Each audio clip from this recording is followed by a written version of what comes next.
नमस्कार, दोपहर की नंबर 1 डिबेट में आपका स्वागत है। मैं हूं आपके साथ में हिमांशु दीक्षित। क्या संभल की हिंसा तुर्क बनाम पठान में वर्चस्व की लड़ाई को लेकर हुई? क्या दो मुसलमान जातियों में वर्चस्व को लेकर ही खूनी लड़ाई लड़ी गई है? क्या संभल की हिंसा में पुलिस पर आरोप लगाने वाले नैरेटिव की पोल खुल गई? दरअसल संभल की जामा मस्जिद में सर्वे के दिन हिंसा हुई। हिंसा में मरने वालों का आंकड़ा 4 हो गया। 4 लोगों को लेकर जो मौत हुई है उस पर सियासत हुई और आरोप पुलिस पर लगाया गया। लेकिन अब जो खुलासे हो रहे हैं वो चौंकाने वाले। खबरों के मुताबिक तुर्क सांसद बर्क और पठान विधायक इकबाल महमूद में वर्चस्व की लड़ाई को लेकर हिंसा हुई। बीजेपी नेता और यूपी के मंत्री नितिन अग्रवाल का कहना है कि इस वर्चस्व की लड़ाई ने दंगे का रूप लिया। नितिन अग्रवाल के मुताबिक सांसद बर्क के समर्थकों ने विधायक इकबाल महमूद के समर्थकों पर गोली चलाई, जिसमें विधायक के समर्थकों की मौत हो गई। अब सवाल उठ रहे हैं कि क्या अंदरूनी कलह को छुपाने के लिए अखिलेश पुलिस को विलेन बना रहे हैं? आज इसी मुद्दे पर चर्चा करेंगे, लेकिन उससे पहले एक रिपोर्ट आपके सामने। संभल की जामा मस्जिद के सर्वे के दौरान हुई हिंसा में भले ही विपक्ष सरकार पर हमलावर है, अखिलेश यादव से लेकर ओवैसी तक पुलिस और प्रशासन को जिम्मेदार ठहरा रहे हैं। नैरेटिव सेट किया जा रहा है कि पुलिस की गोली से 4 लोगों की जान गई, लेकिन जो सच सामने आ रहा है वो बेहद चौंकाने वाला है। सूत्रों की माने तो संभल में जो हिंसा हुई वो सुनियोजित थी। सूत्रों के मुताबिक समाजवादी पार्टी के सांसद और विधायक में वर्चस्व के खूनी खेल में 4 लोगों की मौत हुई। तुर्क बड़ा या पठान महान बना हिंसा का मुख्य कारण। सांसद और विधायक में कौन पावरफुल, इसे लेकर हिंसा हुई। तुर्क सांसद जियाउर रहमान बर्क के समर्थकों की गोली से मारे गए पठान विधायक इकबाल महमूद अंसारी के पठान, सैफी और अंसारी समर्थक खबरों के मुताबिक एक दूसरे को नीचा दिखाने की कोशिश में पूरा खूनी खेल हुआ। देसी बनाम विदेशी की जंग में पूरा खूनी खेल हुआ।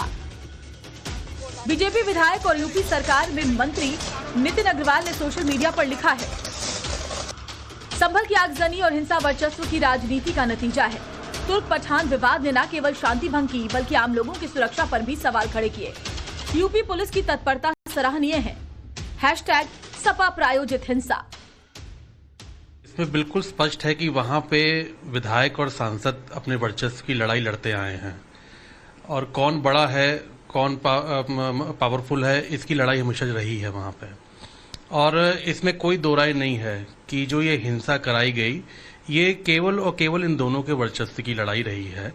ये दोनों साबित करना चाहते हैं कि हम किसका राज वहाँ पे रहेगा, चलेगा, किसके समर्थक ज्यादा मजबूत रहेंगे। और आपने देखा होगा कि गोलियां जिन्होंने चलाई वो सांसद के समर्थक थे, जिनको गोलियां लगी वो विधायक के समर्थक थे। आपस में उन दोनों समर्थकों के बीच में झगड़ा हुआ, लड़ाई हुई और उसको वो दंगे में तब्दील हो गया। जो बात मंत्री कह रहे हैं यही बात कल संभल के जिलाधिकारी ने भी कही थी कि संभल हिंसा में ये लोग आपस में पत्थरबाजी और गोलीबारी कर रहे हैं। रातों रात इसका हो सकता है प्लानिंग किया गया हो और बाकी डिटेल जब इन्वेस्टिगेशन होगा उसके बाद पता चलेगा। क्योंकि जब आपस में इतनी पत्थरबाजी की, इन्होंने अपने ही लोगों के ऊपर पत्थरबाजी की, गोली चलाई और हथियार का जो प्रयोग कर रहे थे, इस बात का प्रतीक था कि मे भी आपस में भी इनके अंदर कुछ न कुछ रहा हो। सर, कुछ घरों से भी वेपन रिकवर हुए? हाँ। घरों से भी कुछ वेपन रिकवर हुए हैं और वो सारा रिपोर्ट के अंदर है, वो आपको मिल जाएगा तो पता लगेगा। सर एक सवाल, बाहरी लोग भी थे क्या? कुछ इस तरह के क्लू मिलेगा कि बाहर से बड़ी संख्या में लोग आए थे?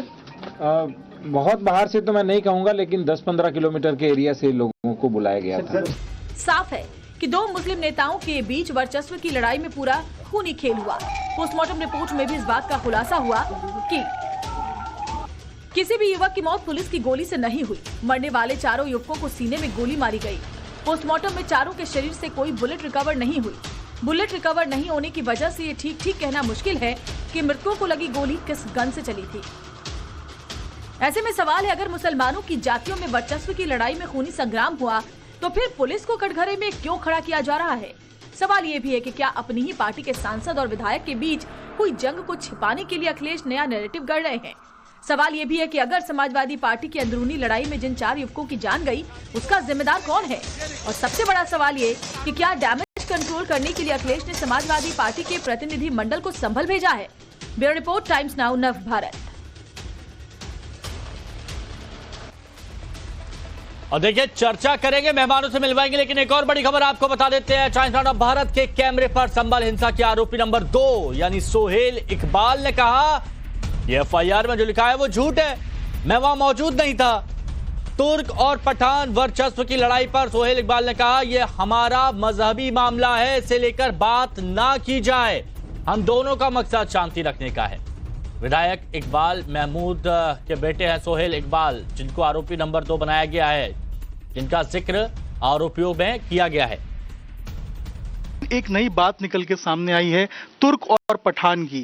कह रहे हैं ये रस्साकस्सी है, राजनीतिक जोर है, और एक तरफ आप हैं, एक तरफ जिया हैं, दोनों अपनी शक्ति का प्रदर्शन कर रहे हैं, उसके बीच का ये नतीजा है। नितिन अग्रवाल ने भी ट्वीट किया है इसको लेकर। देखिए, नितिन अग्रवाल जी जो हैं वो बाहर के शख्स हैं, अब सम्मानित शख्स हैं, मैं उनके बारे में नहीं बात करूंगा कि क्या कह रहे हैं, क्यों कह रहे हैं। ये हमारा मजहब का मामला है, हमारे मस्जिद का मामला है, इस मामले में ये बात ना करी जाए तो अच्छा है। ये सब बातों का कोई वो नहीं है औचित्य। सब मुसलमान हैं, सब कलमे के शरीक है, सब भाई हैं, हमें फ़ख्र है कि हम मुसलमान हैं, वो बात अपनी जगह पर है। लेकिन ये सब बातें करके बेवजह में हम लोग कंट्रोवर्सी में नहीं पड़ना चाहते हैं। हमारा मकसद, उनका भी मकसद, हमारा मकसद भी है कि हम शहर में अमन अमान कायम रखें, लोगों की खिदमत करते रहें, लोगों की तकलीफ़ों को दूर करते रहें, यही हमारा मकसद है। मतभेद कभी हो सकते हैं, मगर मन में भेद हमें कभी नहीं रहा हमारा। मतलब जो भी है वो मतभेद मनभेद नहीं है, मजहब का मामला है, उस पर नहीं बोलना चाहिए। चलिए अब डिस्कशन करते हैं। जो मेहमान हमारे साथ जुड़े हैं उनसे हम आपको मिलवाते हैं। हमारे साथ आज इस चर्चा में बीजेपी की प्रवक्ता अनिला सिंह जी जुड़ी हुई हैं, मुफ्ती शमून कासमी साहब अध्यक्ष उत्तराखंड मदरसा एजुकेशन बोर्ड के हमारे साथ में जुड़े हुए हैं, सूर्य प्रकाश मैथिल जी राजनीतिक विश्लेषक है हमारे साथ में, मनोज काका जी हमारे साथ में समाजवादी पार्टी के प्रवक्ता हैं, सैयद जवाद भाई राजनीतिक विश्लेषक हमारे साथ में जुड़े हुए हैं, मुमताज आलम रिजवी साहब इस्लामिक स्कॉलर हमारे साथ में जुड़े हुए हैं। आप सभी का बहुत स्वागत है। क्योंकि बीजेपी की तरफ से बेहद गंभीर मामला ये उठाया गया है, तो अनिला जी सबसे पहले आप ही से मैं जानना चाहता हूं कि आप लोगों को क्यों लगता है कि ये तुर्क वर्सेस पठान की लड़ाई थी, जिसको पुलिस और यहां की भीड़ के बीच की लड़ाई बता दी गई? मेरी सबको राम राम। देखिए, वहां समाजवादी पार्टी के member of parliament, Samajwadi party के MLA, उनका परिवार, वो आपस में सर फोड़ लें, एक दूसरे के गले रेत लें, एक दूसरे के कार्यकर्ताओं पर, समर्थकों के ऊपर गोलियां चलवा लें, मुझे मतलब नहीं है, आपस में लड़ो।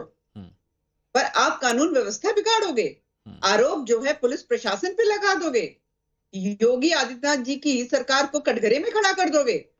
आपके हिसाब से कानून व्यवस्था जो है वो कुछ नहीं है, जुडिशियल जो एक सिस्टम है वो कुछ नहीं है, संविधान कुछ नहीं है, और जो भाईचारा की जो बार बार दुहाई देते हैं, उनको क्या बिगड़ रहा था भाई?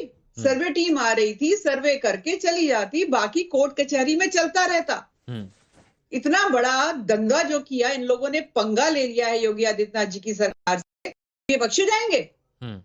चाहे ये मेंबर ऑफ पार्लियामेंट हो, चाहे ये MLA हो, कानून तो नहीं बख्शने वाला ना, सरकार तो इनको नहीं बख्शने वाली है। तो पर्सनल आपस में तुर्क लड़े कि तुर्क लड़े, और ये क्या क्या आप बता रहे हो, पठान लड़े, अंसारी लड़े, जो भी लड़ रहे हैं आपस में लड़े, हमें मतलब नहीं है। ओके, आपका कहना यह था कि ये पर्सनल खुन्नस थी, लेकिन इसकी चपेट में जो इतने लोग आए, सरकारी और प्राइवेट संपत्ति का जो नुकसान किया, निजी संपत्ति का, ये बिल्कुल गलत किया। सूर्य प्रकाश मैथिल जी, मैं जरा ये इतिहास आप बताना चाह रहे थे कि ये क्या है, जरा ये बताइए कि ये कितना पुराना ये चला आ रहा है, जिसका जिक्र आज यूपी सरकार में मंत्री कर रहे हैं कि ये तो तुर्क वर्सेस पठान था, जिसने इतना बड़ा हंगामा का रूप ले लिया। देखिए, पहले तो पूरे देश को भारत माता की जय और वंदे मातरम। और मैं ये कहना चाहता हूँ 26/11 भी है, तो जो हमारे संविधान दिवस भी, और साथ में आज हमारे देश के अंदर ही, हमारे मुंबई के अंदर जो अटैक हुआ था, उसमें जो हमारे भाई लोग मारे गए थे, उनकी आत्माओं को आज शांति मिले, ऐसा मैं उनके लिए नमन करता हूं। दूसरी चीज, ये जो भी मामला हुआ है, देखिए बहुत साफ है ये कि ये विधायक और सांसद के बीच की आपस में जो रस्साकशी है वो थी। कुंदर की विधानसभा का जो रिजल्ट आया था, उसके अंदर कहीं ना कहीं इस बात का जो है मैं ये कहूं विश्वास था समाजवादी पार्टी के सांसद को कि ये जो विधायक है उन्होंने वहां पे समर्थन किया भाजपा के उम्मीदवार का। और दूसरी बात, शिया और सुन्नियों की मस्जिदें अलग अलग हैं। वहां पर जब सर्वे हो रहा था तो एक पक्ष, आप जब वीडियोस देखेंगे तो एक पक्ष एक तरफ से हल्ला हुल्ला कर रहा था और दूसरा पक्ष दूसरी तरफ से हल्ला हुल्ला कर रहा था, और दोनों एक दूसरे के ऊपर पत्थरबाजी शुरू कर दिए थे। और आप देखेंगे पुलिस की रिपोर्ट में भी ये चीज है कि भैया ये लोग खुद एक दूसरे के ऊपर फायरिंग्स कर रहे थे। वहां बहुत सारी आप देखिए मीडिया रिपोर्ट्स में जमीन पर फैले हुए वो कारतूस के कट्टे होते हैं ना, लाल कलर की जो राइफल चलती है उसके बाद गोलियां बचती हैं, खोखे होते हैं, वो पड़े हुए थे। तो ये आपस की जो इनकी दुश्मनी थी वही दंगे का रूप इन्होंने ले लिया। और समाजवादी पार्टी के जो सुप्रीमो हैं अखिलेश यादव जी, उनको बहुत अच्छे से पता है कि आखिर संभल में क्या हुआ, संभल में पहले क्या हो रहा था, आज क्या हुआ और अब आगे आने वाले समय में क्या होगा।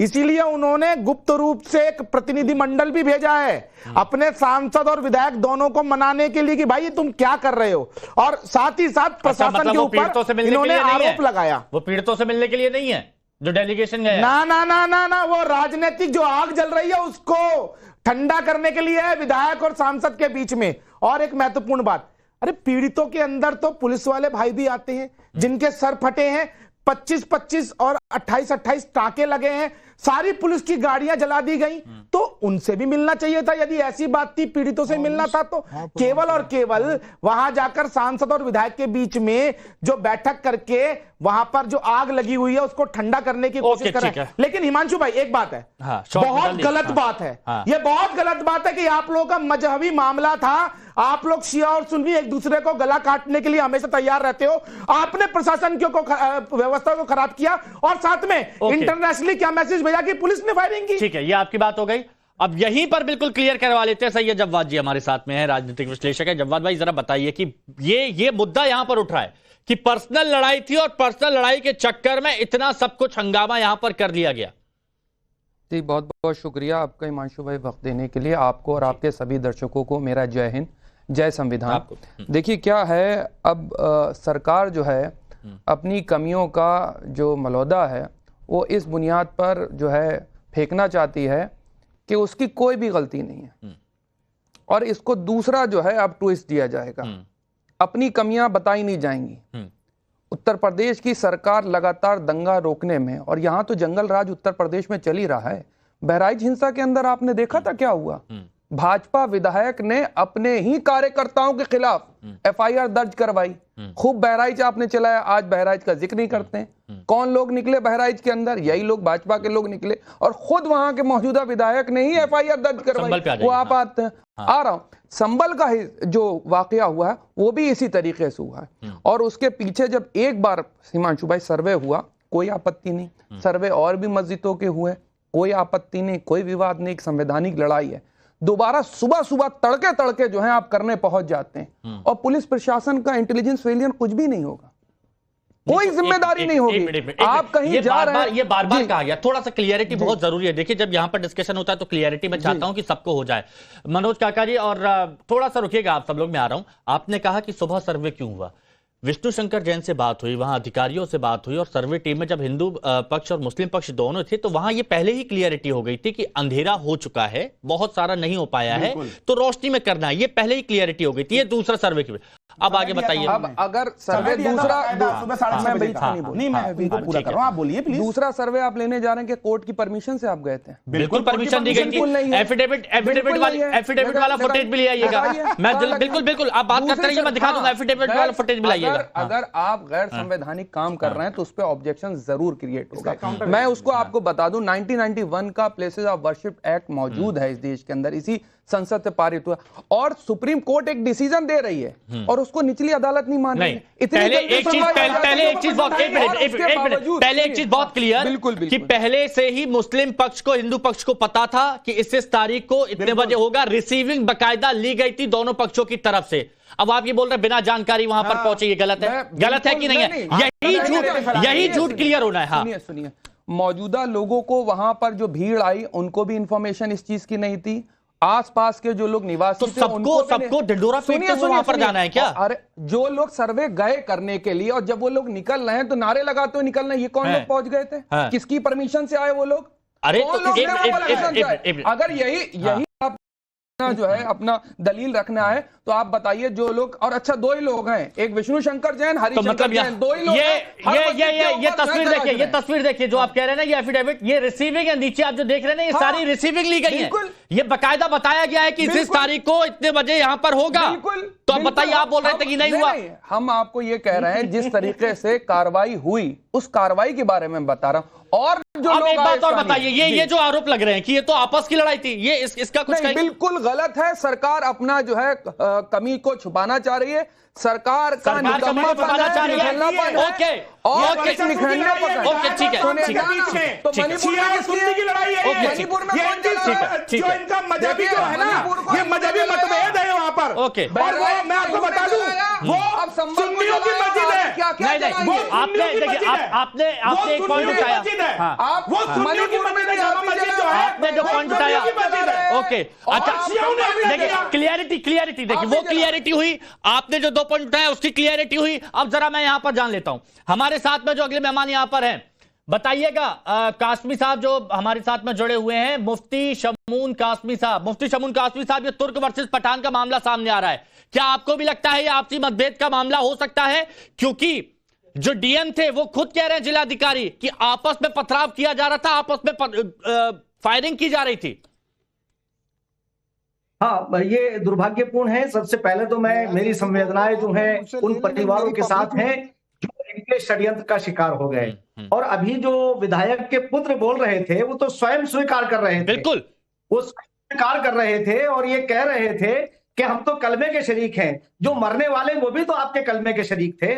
और मैं एक बात ये कहना चाहता हूं कि जैसे जैसे मुसलमान मुख्य धारा की तरफ आ रहा है, कुंदरकी के अंदर 75,000 मुसलमानों ने, वहां के माननीय विधायक जी ने खुद ये कहा कि मुसलमानों ने मुझे यहां भारी तादाद में वोट देके जिताया। तो इनसे भारतीय जनता पार्टी को वोट देना ये इन दोनों को बर्दाश्त नहीं हो रहा था। और इनकी लड़ाई तो बहुत पुरानी लड़ाई है। ये तो सारे जो राजनीति से जुड़े हुए लोग हैं वो जानते हैं कि एमएलए और एमपी के इन दोनों के बीच में पुराना मनमुटाव रहता है। और वर्चस्व की लड़ाई रहती है। मगर सवाल यह है कि इनके वर्चस्व की लड़ाई में ये गरीब परिवार बेचारे हताहत हो गए और उनकी हत्याएं हो गई। उसका जिम्मेदार कौन होगा? मैं समझता हूं इसकी गहराई से जांच होनी चाहिए। अच्छा, ये आपने कहा जांच होनी चाहिए। और जब मैं अपील करना चाहता हूं आपके माध्यम से कि आप अपने बच्चों को समझाइए, ये कोई ऐसी लड़ाई नहीं है कि जहां आपका जाना अनिवार्य था। आप अपने बच्चों को बचाएं। इन लोगों के ना तो विधायक के ना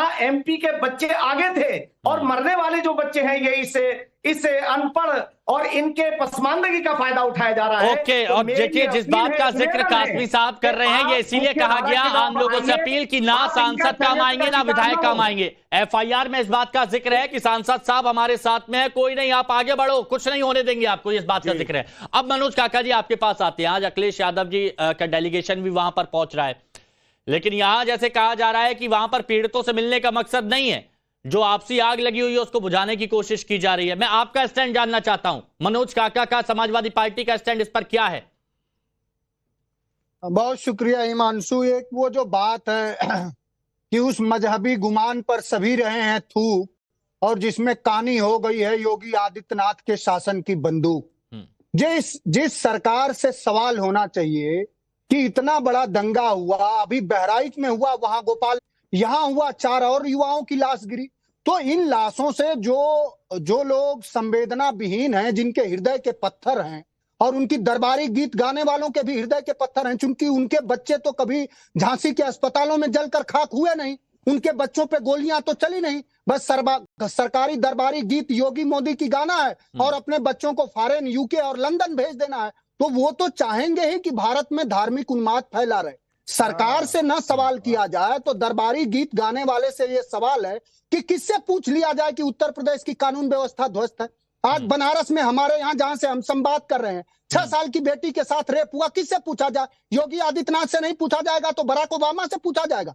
अस्पताल में नौनिहाल जलकर खाक हो गए और योगी आदित्यनाथ अपने कानून, सुरक्षित कानून व्यवस्था का गाना गा रहे थे। शर्म आ रही थी। ठीक है, कानून व्यवस्था पर सवाल उठने चाहिए। मनोज काका जी, बहुत बढ़िया बात है। मनोज काका जी, खत्म कर रहा हूँ, मेरी पब्लिक मीटिंग है आपके नहीं सुनिए ना, पर मैं आपके संवाद पे आ गया। आप सवाल पे आ जाइए, संभल पे आइए। संभल पे एक तरफ वो भी तस्वीरें आई कि जिला का पुलिस अधीक्षक सरेआम ये कह रहा है कि गोली चलाओ गोली चलाओ।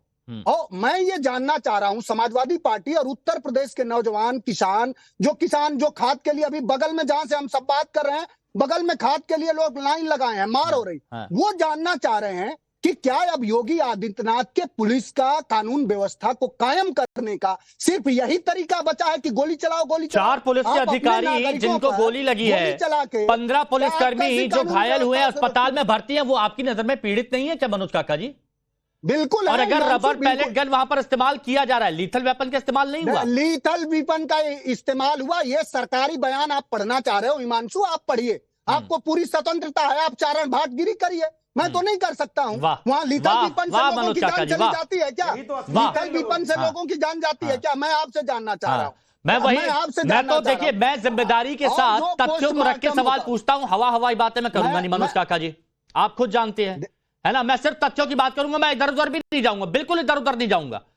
आपस में जब पथराव हो रहा था, वो फुटेज हमारे पास है, वो फुटेज हमने चलाया है। जान जा सकती है क्या? आप बताओ, लीथल वेपन से जान जा सकती है? अरे तो यही तो बात यहां पर कही गई, जो भीड़ थी वहां से कट्टे चलाए जा रहे थे, कोई एक दूसरे पर फायर किया जा रहा था। ये 2 गुट थे, गुट। ये कोई गुट नहीं था। ये किस तरह से सरकार अपनी जिम्मेदारियों से भाग जाए, ये आपको पढ़ना पड़ेगा, नहीं आपका चैनल बंद हो जाएगा। अरे नहीं, अब वो छोड़िए, वो कोई बंद नहीं कर पाएगा। आप अपनी चिंता करिए, लेकिन सोहेल इकबाल खुद कह रहे हैं तो हमारा मजहबी मामला है, वो तो खुद कह रहे हैं।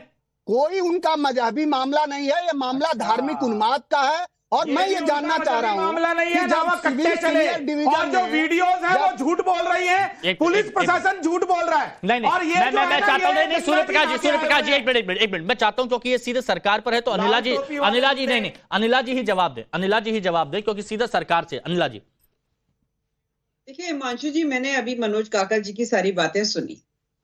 साहब आप बिल्कुल पूछिए, आप अस्पताल पे बात पूछिए, आप सड़कों पर बात पूछिए, आप स्कूल कॉलेज यूनिवर्सिटी पे बात पूछिए, आप एमआरपी पे पूछिए, आप एमएसपी पे पूछिए, क्या आपको अधिकार मिल जाता है कि सर्वे टीम वहां जाती है तो हजारों की संख्या में एक धर्म विशेष के लोग इकट्ठा होकर पत्थरबाजी कर ले, आपस में बंदूक गोले चला दे, कट्टे चलवा दे, और फिर सरकार और जो शासनिक प्रशासन है उसको आप कटघरे में खड़ा कर दे? धार्मिक नारा लगाने का हक है? कहीं सीनियर सिविल डिवीजन के उसमें था कि आप धार्मिक नारा लगाते जाओगे, किसी के घर में जाओगे धार्मिक नारा लगाते हुए? आपके हमारे घर में कोई धार्मिक नारा लगाते हुए आएगा, अच्छा लगेगा? मनोज काका जी, आपकी बात हुई, अब आप सुनिए। आपसे ज्यादा चंदन लगाना और ओके एक मिनट, अच्छा सुनिए ना मनोज काका जी, अच्छा चलिए ठीक है, मैं आपकी बात मान लेता हूँ मनोज काका जी, मैं आपकी बात मान लेता हूँ, मनोज काका जी, चलिए ठीक है। अगर वहां पर जय श्री राम बोला गया, तो क्या गोली मार दी जाएगी? गोली कंपनियों से चंदे लेते हो? अरे मनोज काका जी सुनिए, बंद पिट गई, समाजवादी पार्टी की सत्यता सबके सामने आ गई। कैसे मुसलमानों को भी आपस में लड़ा रहे हैं ये लोग, हिंदू मुसलमानों को लड़ाते ही लड़ाते। ठीक है मनोज काका जी, मेरी बात सुनिए ना, एक मिनट। अनिला जी मैं सवाल पूछ लेता हूँ। अनिला जी सवाल पूछ, मनोज काका जी मेरे को ये बता दीजिए, चलिए अगर मैंने मान लिया अगर वहां पर धार्मिक नारा लगा, तो उसके बाद क्या सीधे कट्टा निकाल के गोली चला दी जाए, सीधे वहां पर आग लगा दी जाए, सीधे वहां पर पथराव कर दिया जाए? मैं बस ये आपसे पूछना चाहता हूं, क्या फिर आप वो कहेंगे कि वो बिल्कुल बेगुनाह थे, मासूम थे? हिमांशु, आपको सवाल करने का पूरा हक है, आप खूब तीखे सवाल करिए, चूंकि आपका प्रोफेशन है उसका, अब आप उसको गलत तरीके से लेंगे। ठीक सवाल किया। अखिलेश यादव जी अगर ये कह दें, अखिलेश सुनिए ना मनोज काका जी, प्लीज विनम्रता के साथ कह रहा हूं, विनम्रता के साथ पूछ रहा हूं, अगर अखिलेश यादव जी ये कह दे कि पुलिस वाले प्राइवेट हथियारों से गोली चला रहे थे, तो उनको सवाल करने का अधिकार है, वो कर सकते हैं। लेकिन मैं फैक्ट के साथ अगर वहां पर सवाल पूछता हूं, तो आप वहां पर कह देंगे कि भाई हम तो एक तरफा हैं। ये कैसी बात है? मैं बिल्कुल नहीं कह रहा हूं। आप यही सवाल पूछिए ना सरकार से, क्यों कि आपने क्यों गोली चलाई, सीधे लोगों पे गोली क्यों चलाई? वही कप्तान अभी कुछ ही दिन पहले कह रहा था, आपको वीडियो फुटेज मनोज काका जी, या तो आपने देखा नहीं है, हमारे रिपोर्टर गौरव वहां पर मौजूद थे, सामने से फायर हो रहे थे, गोलियां चल रही थी, पुलिस क्या करे? पैलेट गन नहीं चलाए। मैं आपकी मजबूरी, संस्थानिक मजबूरी समझ सकता हूं। अच्छा, सरकार की पूरी गलती है और सरकार उत्तर प्रदेश की कानून व्यवस्था कायम रखने में योगी आदित्यनाथ पूरी तरह से फेल है। वो बर्बरता को ही न्याय का अपना और पुलिस वाले हाथ पे हाथ रख के बैठे रहेंगे। क्या ये कश्मीर है क्या? लोगों से और कश्मीर में भी अब वो काम नहीं हो सकता। और रही बात जहां तक आपने कहा नारों की, तो मुझे ये बताओ, ये बांग्लादेश और पाकिस्तान का हिस्सा है क्या संभल? मुझे एक बात, एक मिनट सूर्यप्रकाश जी, सूर्यप्रकाश जी, एक पॉइंट, संदेश खाली क्या है? मणिपुर पे संदेश खाली क्या है? तुम मणिपुर क्या मणिपुर हो रहा है? संभल हो रहा है यहाँ। संभल में तो क्या करोगे? गोली चलाओगे? एक पॉइंट मेरे को याद आया, प्लीज एक पॉइंट मेरे को याद आया। मनोज काका जी ने अभी एक बात कही और उन्होंने बहुत मुखरता के साथ ये बात कही कि आप कानून व्यवस्था को काबू नहीं कर पाएंगे तो आप सिर्फ गोली चलवाएंगे। मैं बस ये पूछना चाहता था, याद करिए जब गोली चलाने की बात आती है, क्या हुआ था युद्ध में, गोली किसने चलवाई थी? अयोध्या की बात कर रहे हैं, वहां पर गोली क्यों चली? एक सेकंड, अयोध्या में हजारों राम भक्तों को, निहत्थे राम भक्तों को, जहां पर कोई गोली नहीं चली, पत्थरबाजी नहीं हुई, वहां पर गोली मारी गई, यहाँ गोली मारी गई और बांध कर सरयू जी में फेंका गया। गैर संवैधानिक काम है। हम कत्ल भी करते हैं तो आवाज नहीं होती, और हम वहां भी भर ले तो हंगामा बात वही, बस शांत। देखिए मैं फिर कह रहा हूँ, जब बात सुनिए, अच्छा जाइए आगे। अच्छा आप थोड़ी देर शांत हुई, मैं बता रहा हूँ, रुकिए। मुमताज, एक मिनट, ओके, मुमताज आलम रिजवी साहब, अच्छा मुमताज आलम रिजवी साहब अभी हमारे साथ में नहीं है, लेकिन हम दोबारा से जुड़ने की उनसे कोशिश करेंगे, दोबारा से हम उनसे बात भी करेंगे। लेकिन उससे पहले सैयद जवाद भाई, बहुत ईमानदारी से, इतने सारे जब फैक्ट सामने आए, इतनी सारी जब रिपोर्ट सामने आई, जब वहां पर हथियार बरामद हुए, वहां से जो बंदूकें कट्टे थे वो भी बरामद हुए, आपको सबूत भी यहां पर दिए गए, लेकिन उसके बावजूद भी एक एंगल पर सवाल उठाना और बताना कि वहां पर बिल्कुल ही सही हो रहा, कोई दिक्कत नहीं है, गलत नहीं है। आप मुझे दो चीजें बताइए हिमांशु भाई, कोई लगाए प्लीज, कितनी मस्जिदों के अंदर ये तलाशा जाएगा कि वहां पर मंदिर है? ये बता दीजिए। अच्छा, एक सेकंड रुक जाइए, आप मुझे पूरी बात करने दीजिए। बोलिए। जब इस देश में 1991 का प्लेसेस ऑफ वर्शिप एक्ट बना दिया गया, एक लाइन ड्रॉ कर दी गई, उसके बाद ये तमाशा हो रहा है, और उसके बावजूद सुप्रीम कोर्ट ने एक सेकंड बेसिक स्ट्रक्चर का हिस्सा है, समझते हो? बेसिक स्ट्रक्चर छोड़ो, संविधान को छोड़ो, अभी संविधान की धज्जियां उड़ा दी, कर सकते हैं ये ज्ञान दे रहे हैं। क्यों छोड़ो? यही संविधान नफरती बेसिक स्ट्रक्चर का हिस्सा है। सुनिए, अच्छा एक सेकंड हिमांशु भाई, बीच में इंटरप्ट हो जाता, बेसिक स्ट्रक्चर का हिस्सा माना है। उसके बाद मोहन भागवत कह चुके हैं, सुप्रीम कोर्ट ने माना 1991 के प्लेसेस ऑफ वर्शिप एक्ट को, पॉइंट नंबर 3 पढ़ लो उसको।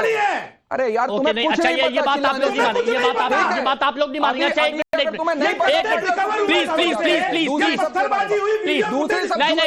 सुनिए, मोहन भागवत कह चुके हैं इस चीज को कि हर मस्जिद के नीचे जा करके क्यों मंदिर तलाशना, उसके बावजूद नहीं सुन रहे। ठीक है, लेकिन इस बार एक बड़ी खबर आ रही है, एक बड़ी खबर बतानी होगी संभल इंसाफ पर सूत्र के हवाले से। एक बहुत बड़ी खबर, 24 नवंबर को दोहराने की साजिश, सूत्रों से यह बड़ी खबर आपको बता रहे हैं। इंटेलिजेंस को अहम रिपोर्ट मिली है।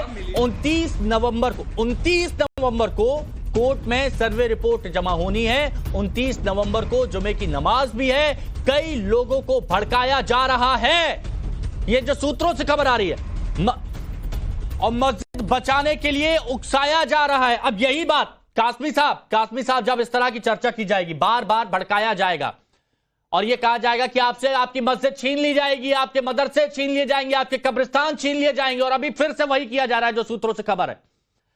कैसे रोकेंगे इनको?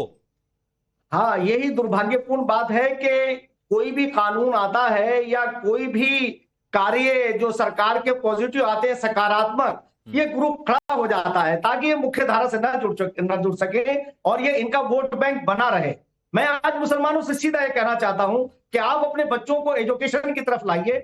ये सरकार सबका साथ, सबका विकास, सबके विश्वास को आगे बढ़ा रही है। बजट बताइए कितना दिया है मुसलमानों के लिए? फिर वही बात, यहाँ पर शांति की अपील की जा रही है तो आप कह रहे हैं कि दूसरा मुद्दा, आप राजनीति पे आ बहुत अच्छी बात है, बहुत अच्छी बात की, मैं उनकी बात की। मुसलमानों को बजट दीजिए, मदरसे तो बंद करवा रहे थे, सुप्रीम कोर्ट ने आकर के थप्पड़ बजाए। उसके बाद माइनॉरिटी का स्टेटस का दर्जा जो है वो छीना जा रहा है। आप पहले तो पढ़ा करो, ये मदरसा नोटंकी मत किया करो। क्या बोला? अच्छा, लेकिन बहुत क्लियर आप चाहते पढ़ाई हो, चलिए ठीक है, ओके ठीक है, एक विराम, पॉज लेना हो। देखिए एक बात फिर से कहता हूं, जो शमून काज़मी कह रहे हैं अपने बच्चों को पढ़ाइए लिखाइए और उनको बताइए कि ऐसे लोगों की बातों में बिल्कुल बहकावे में ना आए, जिंदगी बर्बाद हो जाती है। और यह बात समझनी चाहिए हर अभिभावक को, हर माता पिता को, कि अपने बच्चों को समझाएं कि ऐसे बहकावे में ना आए। बहुत बहुत शुक्रिया।